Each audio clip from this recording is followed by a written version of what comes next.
ప్రియ మిత్రమా, శుక్లాం భరధరం విష్ణు శశివర్ణం చతుర్భుజం ప్రసన్నవదనం ధ్యాయే సర్వ విఘ్నోపశాంతయే.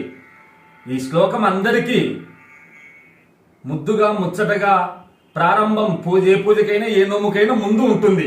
కానీ ఈ శ్లోకంలో ఉండే పరమార్థం తెలుసుకుంటే మన బ్రతుకంతా ప్రేమ బృందావనం.